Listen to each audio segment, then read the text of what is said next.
Hi, there in Chicago, Mel here.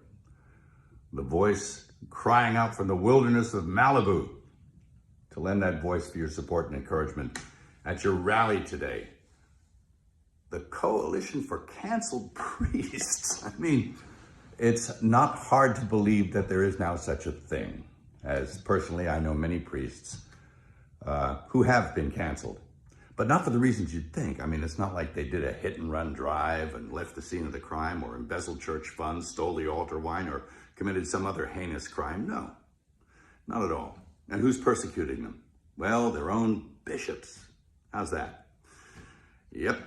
Who are they? Well, they're a pack of men who generally passively sit by and tolerate any kind of nonsense. But if one of their priests utters something that resembles orthodoxy, well, then they spring into action, they reprimand him, and they bully him and do their best to cancel him. And they succeed. They drum him out of the service, off he goes. I'm really sorry about that. That's a grave injustice, and it's kind of white martyrdom. And it's nothing new. It really isn't. It's nothing new. And it's a symptom.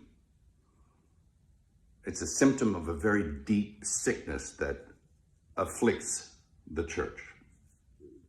It did not happen overnight.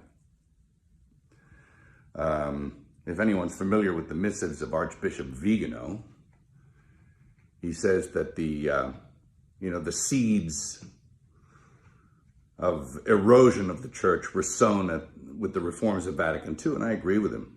He suggests even that we scrap the whole thing and go back and do it the way it was before. And it was a pastoral council after all. I mean, there was nothing wrong. It didn't need to be fixed. They were doing pretty well. At any rate, and I've had my own run-in with the bishops. I mean, who are they? Well, I remember when I directed The Passion, I went to the USCCB to get support for the film. And those men couldn't get away from me fast enough. And all but a few of them turned their back on me. And it was pretty telling about who they were. A pretty insipid bunch. And it doesn't look like anything's changed. Geez, I remember back in the 70s,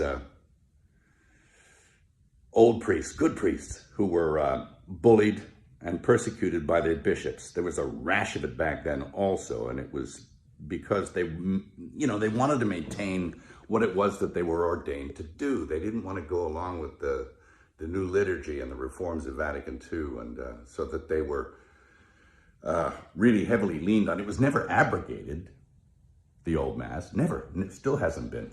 You can't. It's protected by quo primum. But they were bullied and badgered and put in insane asylums, and it was pretty sad to watch. And this kind of thing is now happening again. So, and how are we supposed to know the good guys from the bad guys? Well, we were given a standard by which to judge them. By their fruits, you'll know them. By their fruits.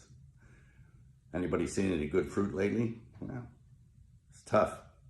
And look, I'm a pretty sinful guy. I mean, I'm as venal as the next guy. But I know the difference between a shepherd and a hireling. And I think that the vast majority of these bishops are just a bunch of hirelings, And my question is, who's hiring them? I don't think it's Jesus. Is it Francis? Who's hiring Francis? Is it Pachamama? I mean, I think you need to look at the whole institution.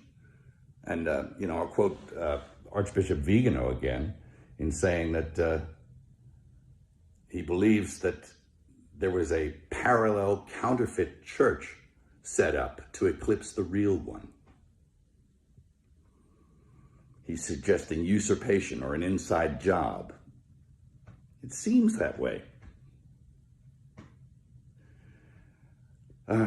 Anyway, of course, we know the gates of hell will not prevail against it. The victory is God's, not ours. And it will flourish if we keep it in our hearts. It can flourish in our hearts and keep the faith. And that's what's going to happen. That's what I encourage you to do. Again, I'm sorry for your pain, the injustice. I'll definitely throw something in the hat to add my support. And God keep you and God bless you. Thank you.